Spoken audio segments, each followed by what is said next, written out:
በወንድ ጾታ ስላወራሹ ፍቅረኛ ስላልሽ ያው ሴት ነሽ እና ይሄ ህልም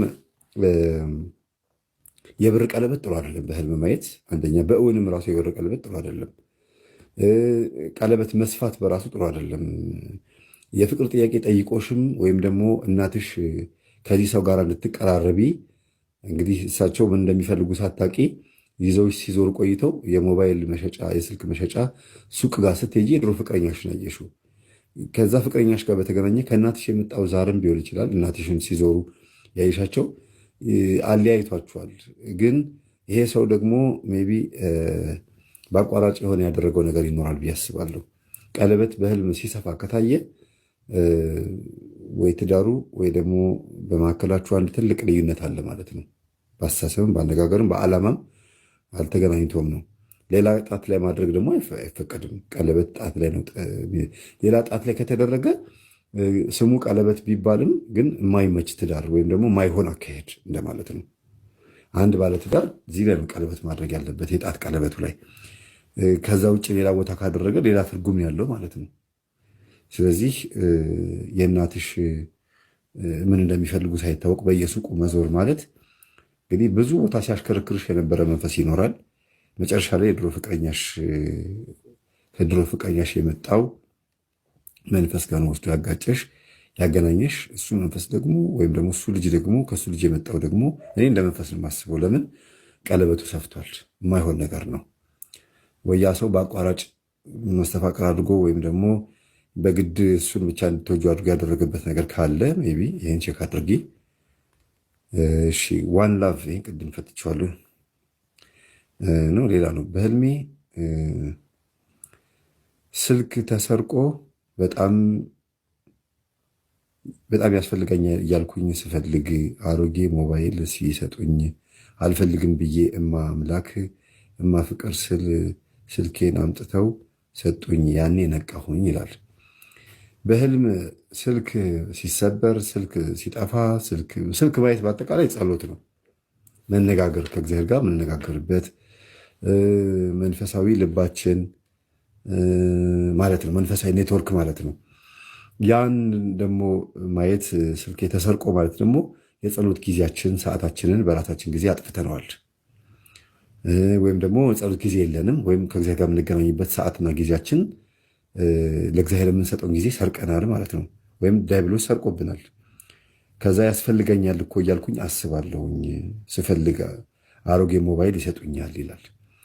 እና ምንድነው አሮጌ ሞባይል ማለት? የራስ ያልሆነ ሌላ ነገር ማለት ነው። መጽናኛ ወይም አላስፈላጊ የሆነ ነገር ጸሎትን ሊተካ የሚችል ሌላ ነገር ማለት ነው። የራስ ያልሆነ ጸሎት ሜይ ቢ ይጠቅማል ብለሽ ያሰብሽው ወይም ያሰብከው እንግዲህ ዋን ላቭ ስለሚል ሴት ሁኝ ወንድ ሁን አይታወቅም። የሌላ ሰው ስልክ ተቀብሎ በሌላ ሰው ስልክ ማናገር ማለት እርዳታ ማግኘት ማለት ነው። አሮጌ ሞባይል አልፈልግም ብዬ ማምላክ ብዬ ጮኋለሁ ማለት ወደ ራስ መመለስ ማለት ነው። ጊዜ ለማግኘት መጮህ ማለት ነው። በአንድ በኩልም ደግሞ ጸሎቶችን ማማረጥ እንደማለት ነው። ጸሎት ማማረጥ ማለት ለምሳሌ አንዳንድ ሰዎች መምህር ምን ጸሎት ልጸልይ ውዳሴ ማርያም ስል እሱንማ ከድሮ ጀምሮ ጸልየዋለሁ። እንዴ ታዲያ ውዳሴ ማርያምን ጸልየሽ ነው ለውጥ ሳታመጪ ሌላ ነገር ለምትሄጁ ይላሉ። እና ይሄ ተጨማሪ ሌላ ነገር እሱን ብቻ ነው የምፈልገው ብሎ ማሰብ አንድ ነገር ችክ ማለት ደግሞ አለ። ይሄኛው ከዚህ ጋር አይገናኝም። ግን ሞባይል ጠፍቷል እሱን ነው የምፈልገው ብሎ ማሰብ ጥሩ ነገር ነው። ያንን ራሱን እፈልገዋለሁ ማለት ጊዜ ሊኖረኝ ይገባል። ጊዜ ከእግዚአብሔር ጋር መገናኝበት ጊዜ ያስፈልገኛል ብለሽ ወይም ብለህ በምትልበት ሰዓት ጊዜ የሚሰጡ ሰዎች ይኖራሉ። ግን ያም ጊዜ አይበቃም፣ በቂ አይደለም፣ አይሆንም፣ የማይመች ጊዜ ነው። ስለዚህ የራስሽን ሞባይል ሲሰጡሽ መንቃትሽ ወይም መንቃትህ ጥሩ ነው። ለእግዚአብሔር የሚመች ጊዜ የምታገኝበት ሰዓት ይመጣል ወይም አግኝተሃል ማለት ነው። እሺ ትዕግስት እሸቱ መምህር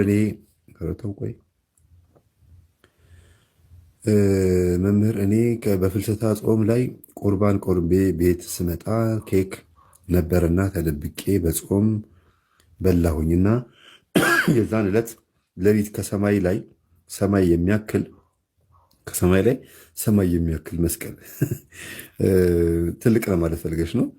የሚያክል መስቀል ወደ እኔ እየመጣ ሲያባረረኝ እየሮጥኩኝ መንደር ውስጥ ስገባ መስቀሉም እየተከተለኝ ይገባና ያሳድደኛል። ስሮጥ ግን ሳይመታኝ ነቃሁኝ። የቆየ ህልም ነው፣ አሁን አድጌያለሁኝ ይላል። አዎ መስቀል በህልም ማየት በክርስቶስ ጉዳይ ላይ ወይም በሃይማኖት ጉዳይ ላይ ወይም ደግሞ በመንፈሳዊ ህይወት ጉዳይ ላይ አንድ ልንቀበለው የሚገባ መከራ እና በሃይማኖት ጉዳይ ላይ በተለይ በሃይማኖት ጉዳይ ላይ አንድ የሆነ ልናውቀው የሚገባ ግዳጅ ማለት ነው። መስቀሉ ሲያሳድድሽ አንቺ ስትሮጪ ይመታኛል እያልሽ ያ ምንድን ነው? በህይወትሽ እንግዲህ ሴት ነሽ ብዬ ትዕግስት ነው የሚለው። ለምሳሌ መንፈሳዊ ከነበርሽ ሰንበት ተማሪ ጠደና ቦታ ማህበር ላይ ምናምን የነበርሽ ሰው ከነበርሽና ግን በልብሽ ሁል ጊዜ እግዚአብሔር እያሰብሽ ኃጢአትን የምትሰሪ ከሆነ ካሁን ንስሐ እገባለሁ የምትይበት ጉዳይ እግዚአብሔር ሲነግርሽ በሄድሽበት ቦታ ሁሉ የተለያየ ትምህርቶችን እያመጣ ሲነግርሽ አልሰማ ስትዩ የሚከተልሽ መከተል ነው እና እንዳይቀስፈኝ እንዳይጎዳኝ ይቅር በለኝ እንደ ጌታ ሆይ አንድ ቀን ንስሐ እገባበታለሁ እያልሽ የምትሰሪው ኃጢአት እንዳለን የሚያሳየው መስቀልን ሲከተልሽ አንቺ ስትሸሹ ማለት የክርስቶስ ፍቅር አንቺን እንደሚፈልግሽ መዳን እንዳለብሽ እና በሆኑ ሰዎች ጸሎት በህይወት እንደቆየሽ ያም መስቀል የሚከተልሽ ወይም ያም እግዚአብሔር አንቺን የሚታገስሽ ስለሆኑ ሰዎች ሲል ነው እንጂ አንቺ እንደሰራሹ ቢሆን ኖሮ ምናልባት በህይወት ላትኖሪ ትችይ ነበረ ማለት ነው የሚል ነው። መምህር እኔ በፍልሰታ ጾም ላይ ቁርባን ቆርቤ ቤት ስመጣ ነው ያልሹ። እንግዲህ ኬክ ነበርና ተደብቄ በጾም በላሁኝ ነው ያልሹ። ስለዚህ በጾም ተደብቆ ኬክ መብላት እያወቁ መሳት ማለት ነው። እያወቁ መሳሳት እንደማለት ነው። ተግባባል? አዎ። እንግዲህ እንደዚህ አይነት ህይወት ውስጥ የነበራችሁ ሰዎች ገብቶኛል ብላችሁ ምልክት አሳዩኝ። የማርያም ልጅ አንብቤዋለሁ። እህቴ የዛን አንድ ቀን ሱቅ መኪና ታም ኃይሌ ይላል። ታም ኃይሌ ታሜ ማለት ነው። መኪናዬን ሰው እየነዳ ሹፌሩ እየሳቀ ይህ መኪና የእሱ ነው እያለ ለተሳፋሪዎች ይናገራል። እኔ ልክ ረዳት ከኋላ ተቀምጬ እየሄድኩኝ ልክ እንደ ረዳት ተቀምጬ እየሄድኩኝ ድልድይ ከፊት ለፊት ስለተሰበረ በሌላ መንገድ እንሂድ፣ ገደል ነው ወንዝም አለ። እኔ ገደሉን ፈርቼ ወረድኩኝ ለማለት ነው። ወረድኩኝ። መኪናዋ ከነተሳፋሪው ተሻገረ። እኔ በእግሬ ተሻግሬ ቦታ እየመረጥኩኝ ባነንኩኝ ይላል። ጥሩ ነው። ታም ይላል እንግዲህ ወንድ ይሁን ሴት አይታወቁም። ታም ኃይሌ ይላል። ኃይላ መኪና ስጋ ነው። በመኪና እንግዲህ በዘመናችን አለ የሚያሳየን መኪና ማለት እኛ በነፍሳችን የምንጎትተው ይሄ ስጋችን ነው። በእኛ ስጋ ላይ ግን ሌላ የሚሾፍርብን አለ። እንደ ረዳት ሆነ የቆጠርከው ወይም የቆጠርሽው አንቺ በወንድ ጾታ ላውራው ትንሽ ወደ ወንድ የሚሄድ ስም ይመስላል።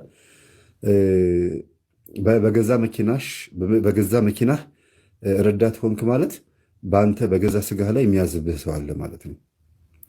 እና ከፊት ለፊት ደግሞ ለተሳፋሪዎች የእሱ መኪና ነው እኮ እያለ የሚናገረውና የሚስቀው ምን የሚለው ንብረትነቱ ወይም ደግሞ እሱ በአንተ ላይ የሚጠቀመው ያ ሰው በማን እየተጠቀመ እንደሆነ የታወቀ እንደሆነ እንዲታወቅ ነው። ራሱ በአፍ ይጠፉ በለፈለፉ እንደሚባለው እየተናገረ እንደሆነ ማሳያ ነው።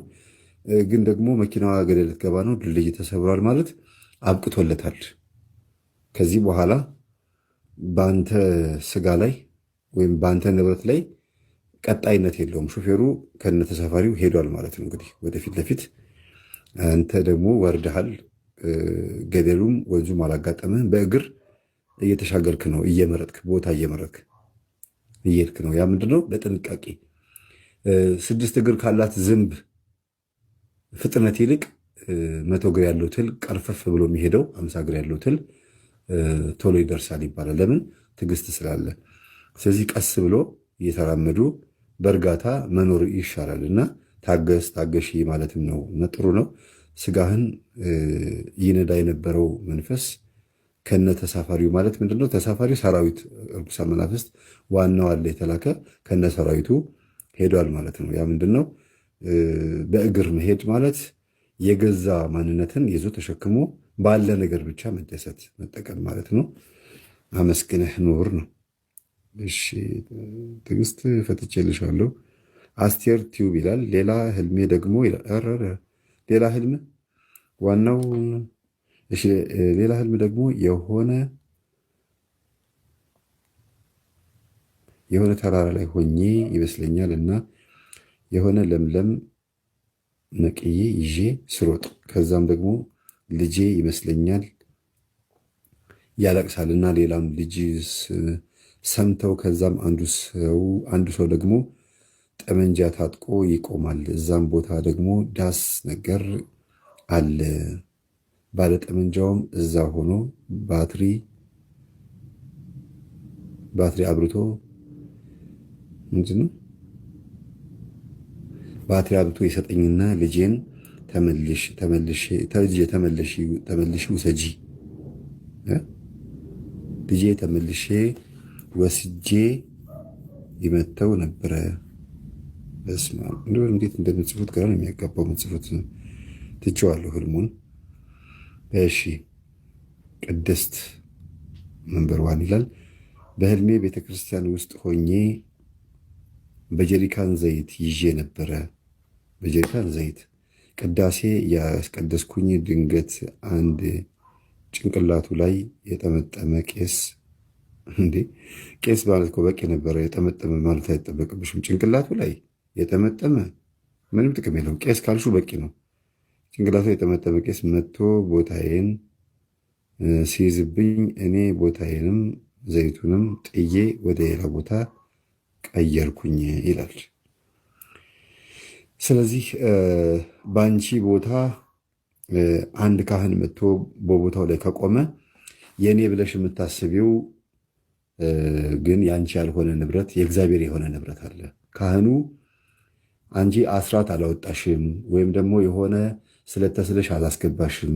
በእጅሽ ግን ዘይት ይዘሻል። በረከት፣ መብራት፣ ብርሃን የሚሆን በጣም ጥሩ የሚጠቅም ነገር ይዘሻል። ግን ንብረትነቱ የአንቺ ብቻ አይደለም። ወይም ደግሞ ለእግዚአብሔር ተገቢ የሆነው ነገር አለመስጠትሽን የሚያሳየውና ጥለሽ መሄድሽ የሚያሳየው የኔ ነው ብለሽ ይዘሹ የነበረው ነገር በሙሉ ትተሹ ተናዘሹ የምትሄጂ ነው። ካህን ሰው ሊሞት ሲል ካህን ይጠራል፣ ኑዛዜ ይቀበላል አይደለም? ከዛም አንጻር ይታያልና ቅዳሴ ላይ ቆመሻል፣ ግን ዘይቱን ይዘሽዋል። ያ ምንድነው? መንፈሳዊ ሕይወት ውስጥ ነሽ ያለሽው፣ ግን ለእግዚአብሔር ተገቢ የሆነ አስራትም ሊሆን ይችላል፣ ሌሎች ነገሮች ቃል የገባሻቸው ነገሮች አላመጣሽም፣ ብታመጪውም አልሰጠሽም። ዝም ብለሽ ታቅፈሽ ይዘሽዋል ማለት ነው። እና የቄሳርን ለቄሳር የእግዚአብሔር ለእግዚአብሔር የሚባል ነገር አለ። እሱን ነው ያስረክብሽው። ምንም ችግር የለውም።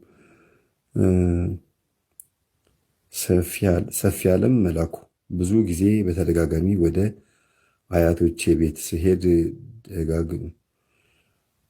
ደጋውን ጨርሼ ቆላማውን ጋራ ስደርስ የሚያሯሩጠኝ ነገር አለ። በተደጋጋሚ ነው ይላል። ወደ አያት ቤት ስትሄዱ የሚያሯሩጣችሁ ነገር ካለ የዛር መንፈስ፣ ከጥንት የመጣ የዛር መንፈስ ነው። እናንተን አልፈለጋችሁም ማለት ነው። በጣም አስጠልታችሁታል። በደንብ አዳምጡኝ። 3 ሰው ከህይወታችሁ አታርቁ። አንደኛ እጅግ የሚመክሯችሁን የሚያስቡላችሁን ሰዎችና ሁሌ የሚጨቃጨቋችሁን ይሄ በምክር ማለት ነው እንደው ምን ይሻላል ተስማ የሚሏችሁ ሰዎች አታርቋቸው። ሁለተኛ እንደ የዋህ እንደ ሞኝና እንደ ጅል ሆነው ስታዟቸው እሺ ብለው የሚታዘዙ እናንተ አዋቂ እነሱ ደግሞ አላዋቂ ሆነው አብረዋችሁ ያሉ የማይቀየሟችሁ የማያኮርፏችሁ ሁልጊዜ ተመሳሳይ ፊት የሚያሳዩአችሁ በብር እናንተ እነሱ በጭንቅላት የሚበልጧችሁ ወይም በትህትና በየዋህነት ከእናንተ ጋር አብረው የሚኖሩ ግን አንድ ቀን ስታጧቸው እነዚህ ሰዎች ህይወታችሁ ምስቅልቅል የሚሉባችሁ ሰዎች አሉ። እነዚህ ሰዎች እንዳታርቁ። 2 በሉ። 3ኛ ደግሞ በህይወታችሁ ማራቅ የሌለባችሁ ሰዎች ማለት ነው እናንተ ውስጥ ዋጋ ሰጣችኋቸው እነሱ ለእናንተ ምንም ቦታ የላቸውም ብላችሁ የምታስቧቸውን ሰዎች እናንተ የምትወዷቸው ከዛ እነሱ ደግሞ ለእናንተ ምንም ቦታ የላቸውም አይደል? ንቀዋችሁ እናንተን ሲያንቋሽሿችሁ እነዛ ሰዎች አትበቀሉ፣ ምንም አታርጓቸው፣ አትራቋቸውም። እነሱ አጠገብ ሁኑ። በአፍቃሪነታችሁ ለእነሱ በሰጣችሁት ቦታ በመበደላችሁ ልክ እግዚአብሔር እናንተን ሲከሳችሁ እነዛ ሰዎች እንዲመለከቱ ማለት ነው። የሰማችሁ ነው አይደል? ጠላትን አታርቁት። አታርቁት ሲባል አቅርባችሁ ወዳጅ አድርጉት ማለት አይደለም። የእናንተን ፍሬ በረከት እንዲያይ ፍቀዱለት ነው። እናንተ ሁልጊዜ መልካምና ቅን ሆናችሁ ጥሩ ሰው ሆናችሁ ያ ሰው በተናገረው ንግግር ልክ ራሱ ሲቀጣ እናንተ ደግሞ እግዚአብሔር ሲባርካችሁ እያዩ እንዲጸጸቱ አድርጓቸው። እድሉን አታሳጧቸው። ከዓይናቸው ጥፍት ስትሉ የታባቱ ድራሹን አጠፋሁት ነው የሚሉት። ግን እግዚአብሔር በእናንተ ህይወት ውስጥ የሚሰራውን ነገር እንዲያዩና እንዲጸጸቱ ህይወታችሁ መለወጡን ትዳራችሁ፣ ነገራችሁ፣ ሁሉ ነገራችሁ ተለውጦ ምቀኛ የሆኑባችሁ ሰዎች በሙሉ እናንተን ሲያዩ እንዲማሩና ንስሐ እንዲገቡ ምክንያት ሆኗቸው ነው። አታርቋቸው እንደዚህ አይነት ሰዎች። ግን በጥንቃቄ ነው ያለበት። ምንድነው የሚባለው? በአጭር ርቀት በጥንቃቄ በቅርብ ርቀት የሚባለው እንደዛ። ይሄንን በዚህ ያዙልኝና ከዛ